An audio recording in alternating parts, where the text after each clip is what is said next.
Before the video starts, I just wanted to give a quick thank you to everybody who watched, liked, and commented on my last video. I never would have thought anything that I made would ever amass over 1,000 views.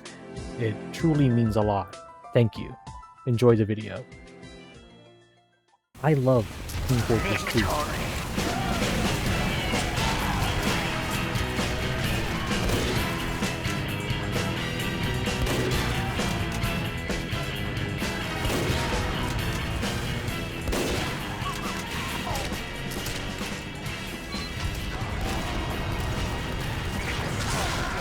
I've put in a pretty considerable amount of time into the game, but there was also another hero shooter that I, coincidentally enough, have roughly the same amount of time put into it. That game being Overwatch, but I don't play it anymore. I tried to pick the game back up a few months ago and something just didn't exactly click with me. The blueprint for the games are almost the same, a team-based first-person shooter with unique classes and characters. So why, after all the time I invested into both of these games, have I stuck with one and completely dropped the other? I think one of my reasons is individual skill expression. I primarily play both of these games alone, but in a game like Overwatch, team coordination is a lot more prevalent.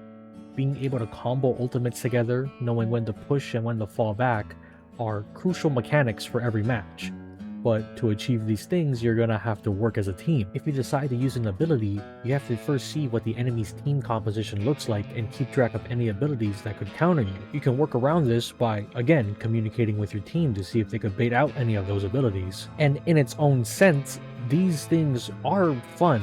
Some people enjoy having to manage all of these things, but all of these things rely on how well you and your team play together. Being able to make an impact of play depends more on your team, and if someone on your team is struggling, it's much harder to get any momentum going. And as my taste in games have changed, this is something that I don't really have fun with anymore. But in Team Fortress 2, you don't really rely on your team that much. One good soldier or demo man can easily shut down the enemy team and can kind of carry you to a win. I think being able to focus on just my performance is more enjoyable for how I play games now. The other reason is macro versus micro. Overwatch has a greater emphasis on the macro rather than the micro during the game. Smaller moments like 1v1s, being able to make someone waste an ability, keeping track of who's close to getting their ultimates, are another thing that I don't find very fun to me anymore. But these small moments contribute to the result of the game. From an outside perspective, you would think that when you load into a match, your team is trying to win.